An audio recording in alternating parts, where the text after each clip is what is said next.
Hello and welcome. My name is Kathryne Isabelle Easton. I am a filmmaker. I'm a writer, director, producer, and actor. Also, hair and makeup, set design, running sound. You know, I'm a filmmaker. I'm a low-budget filmmaker. I do it all. And I want to talk to you about the art of finding emotion, in particular, the art of finding tears, crying, on cue, on screen. I am talking to you now as an actor myself, someone who teaches acting, someone who coaches actors, and someone who directs actors. I have been doing this for quite some time. I have two films, Borrelia Borealis and Valley Heart, two feature films that are available to rent or buy anywhere. You saw two clips from those respective films at the beginning of this video. And the reason I wanted to show you some quick clips is to show you that I can do this. I myself, as an actor who is directing myself and who has been directed as well, have the ability to cry on cue, if you will. Now, and that's not a brag, I've worked hard in my acting career in order to be able to access these emotions. And the reason why I'm talking to you as a coach now, I'm talking to you as a director and a coach. The reason why I wanted to do a YouTube video about this and to show some examples is because I think that as actors, we really make this we mystify this. We make this much more complicated than it needs to be. And a lot of times in acting classes, people will be like, okay, so you have to cry in the scene, you know, you're getting a divorce in the scene, or your kid just died in the scene and you're dealing with the grief of that. So use the grief of when your dog died when you were 10, and then that'll help you get to that place and blah, blah, blah. And that may work for some people, but I am here to make your life much less complicated. And unfortunately, in today's sort of landscape of auditioning and especially TV work, you do need this skill to be able to create tears, to be able to find the emotion in something, even if it is not a quote unquote genuine emotion. Maybe it's something else. Some people find it to be like a parlor trick, and it is certainly not like a harbinger of, are you a good actor or are you not a good actor? If you can't cry on cue, then you're not a good actor. That's bullshit. No, it's not that. And just because you can cry on cue doesn't even necessarily mean that that's the mark of a good actor necessarily, but it is a skill that is useful to have for the medium of being on camera, the single tear, you know, what have you. They help aid in storytelling. And I had an acting teacher back in New York City once, a famous acting teacher, tell me, you know, Kathryne, the greatest actors fight to cry. The most dynamic actors often are the ones that when the emotion comes up, they're not letting themselves just emote. They are fighting the emotion that comes up because that's more human, and that's very true. And we're going to talk about that in a moment. But firstly, I want you to think about the times that you've been able to perhaps achieve crying on cue and the elements that led up to it. And I want to give you some exercises to be able to recreate that process. So regardless of what the scene is, whether you've already booked the job or this is for an audition or this is just for practice for the future, because eventually you will be asked to do this. I mean, we've all read the sides for, you know, Law and Order or this or that. Like oftentimes, you know, you're going to be, you know, if you're going in for a role on TV, you know, a lot of times you're going to be playing a victim of some kind, or something bad has happened to that character and you've got 5 lines to show like, hey, I know what I'm doing. And oftentimes, if you are able to bring a certain amount of emotion of some kind, it will help you book the job. Let's talk about the exercises that you can do to get you there. So I want you to take a look at whatever your sides are, whatever part it is that you're looking at to do. And if you're struggling to get to the emotion, what I would like for you to do is a very simple exercise. Firstly, put the sides away. Don't look at him. You're not that character yet. You're not playing that character. you're you. Okay? So whoever you are you. Now, you probably have some kind of audition set up with your phone or with an iPad or with a camera of some kind. We all have to put ourselves on tape. If just use your phone. I want you to set it up on sticks, and I want you to frame yourself and find yourself a good frame. Make sure it looks good. Make sure it looks professional. And instead of going through, and this is just an exercise, but I want you to record it because it's important that you watch it back. Do not go through do not even be thinking about the character that you're playing. You are you. You are you right now. You're not playing anything. And I want you to think about something in your life that feels unresolved. Anger is often one of the best ways to access emotion, not sadness. So I'm not going to tell you to think about your dead dog from when you were 10 years old. It's sad, but we're not going there because you have to do mental gymnastics to do that. You're thinking about Fido, and then you're thinking about the divorce in the scene, and you're you, but you're also playing the character, and that's confusing, and we're not doing that. I feel like that's an old method. So I want you to think about something in your life that feels unresolved, that made you angry, something that somebody probably did to you, or a situation that felt unfair. God knows there are things in this life that are unfair. Things happen all the time that are unfair. I want you to think of a situation that feels particularly unresolved, honestly, it really does help if it's something that was more recent. So something but it hurt. Some of you may think of familial things. Some of you may think about things where it's like your parents just still don't get it, that they did harm to you perhaps when you were younger, and, they were a different generation, and so it was a different time, and they use excuses and they don't get it. Or a particular, a friendship that reached an impasse. It could be a relationship, absolutely. Nothing makes us cry like love, right? Or love lost, yearning. But the important thing is, I don't want you to think about the sadness of the thing. I want you to think about the unresolved aspect of it. Unresolved love that never got to go where it needed to go. Unresolved argument situation with somebody that you're close to where they very deeply misunderstood you. I want you to think about injustice. I want you to think about something that when you think about it, it makes something like bubble up in your stomach. You feel almost like you could scream into a pillow or something. That's what I want you to be thinking about. All right. So attach a person to that anger. All right. I want you to attach a person to it. Is it a parent? Is it a sibling? Is it a former lover? Is it a current lover? It is an employer, maybe. But it has to be a person, okay? It has to be somebody that you are talking to. Now, for some of you, this might even be like a stranger, okay? It may be somebody that's not even it could have been on maybe a customer service person that just really screwed things up. It could be a doctor that did you wrong, that misdiagnosed you with something. I'm trying to just throw out a lot of things so you understand what I'm going for here. So think about whoever this person is.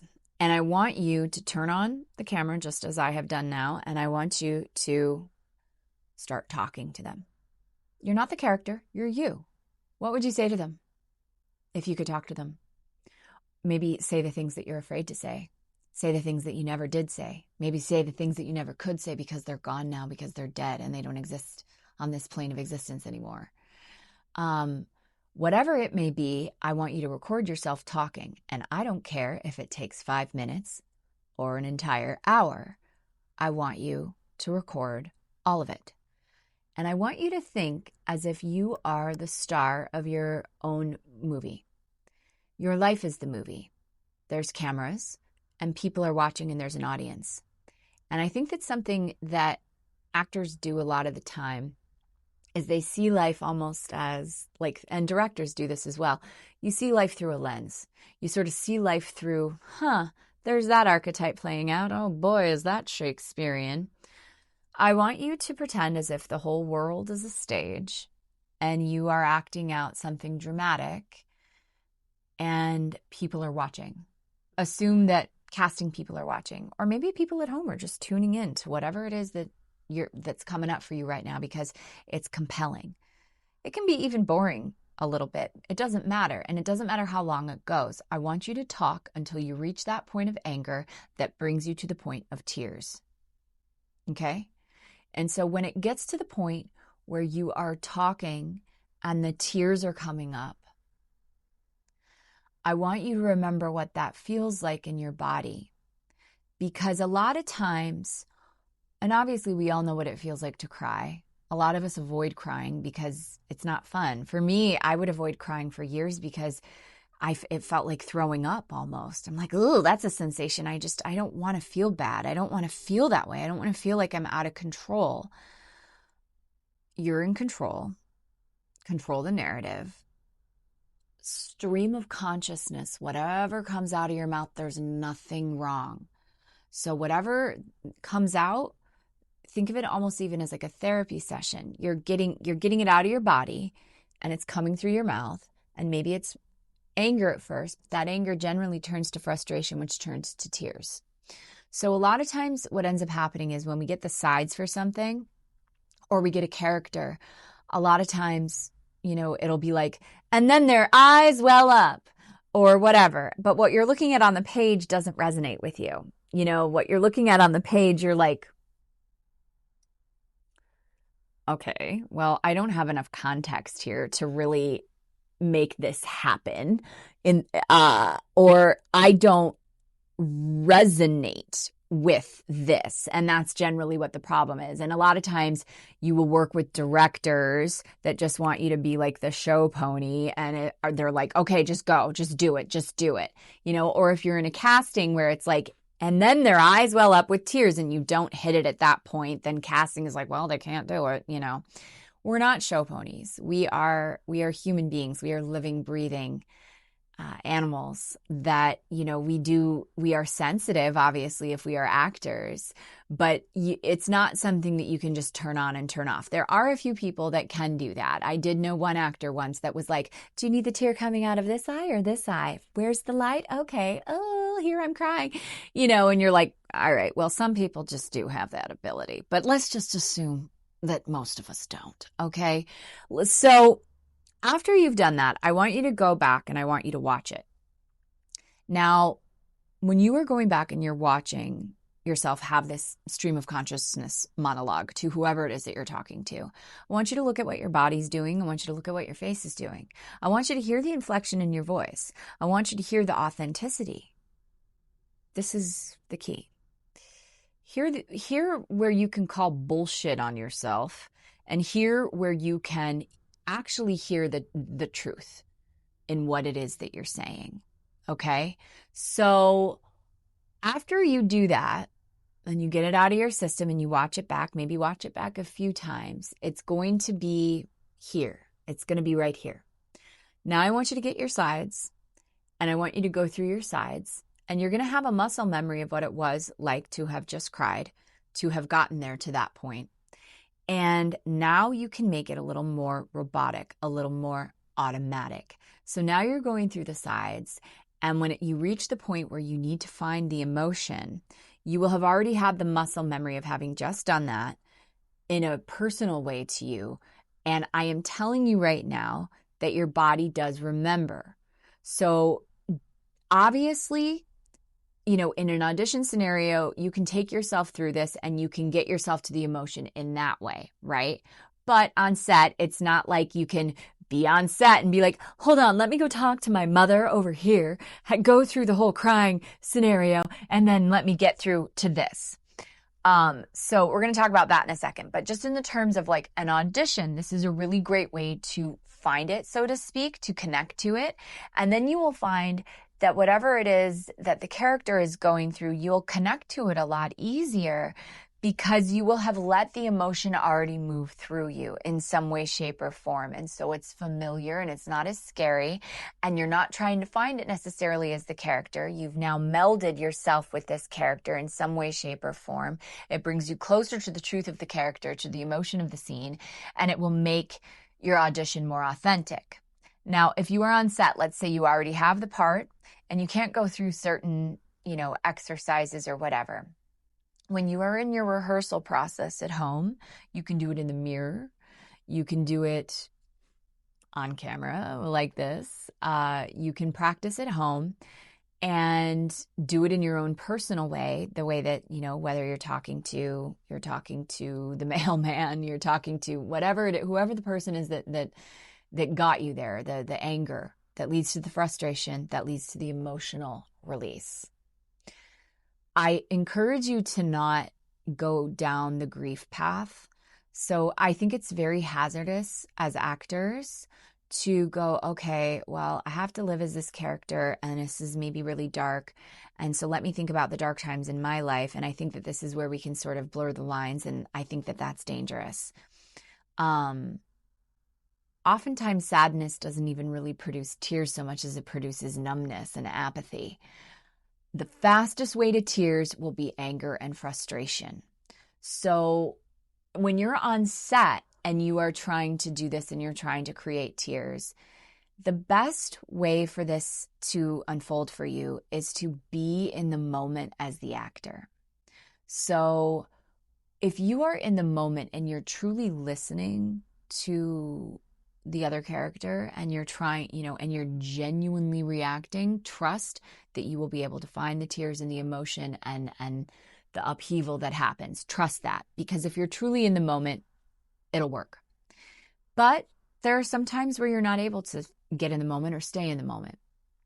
And so that's why it's important that you have the muscle memory of going through this at home. So in terms of rehearsal, you're going through the messed up thing that happened to you and you're talking and you're talking and you're talking.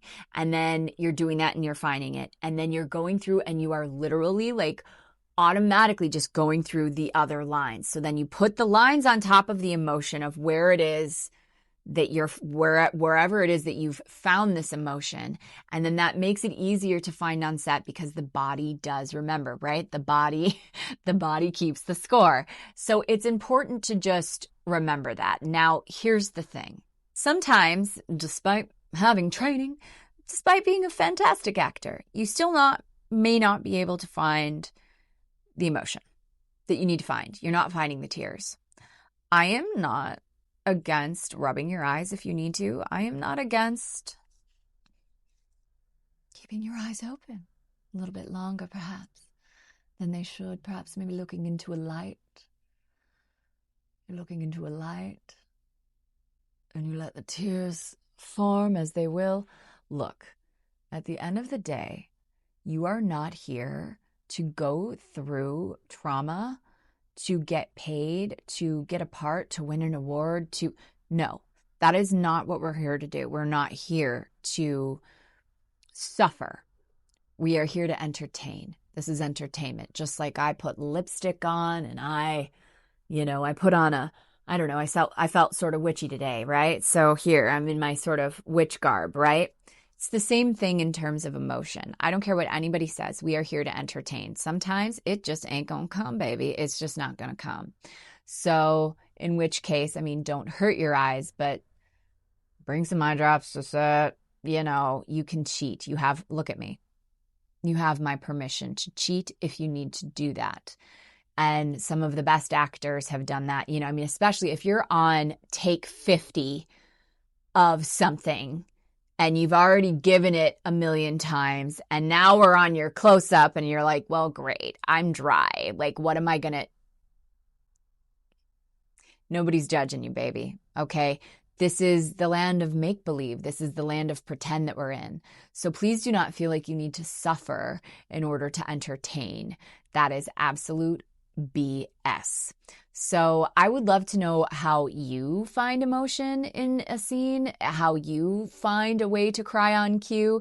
Do you have any tips or tricks? Like, let me know in the comments. I'm genuinely very curious. And I hope so much that you all let me know how this method works for you, because it works really well for me. And I'm a very big fan of Sanford Meisner. So again, I believe that being in the moment is the key to everything. But if you are not able to do that, if you're not finding that channel between you and the other actor or you and the cast, and sometimes you can't, sometimes the frequency gets off, then these other methods will definitely work for you. So let me know how it works for you in the comments, and let me know what other kinds of videos you would like to know with tips and tricks from a low budget filmmaker like myself, who's gotten 2 films distributed and out there and is making money from them. So let me know in the comments. Thanks for stopping by. Bye.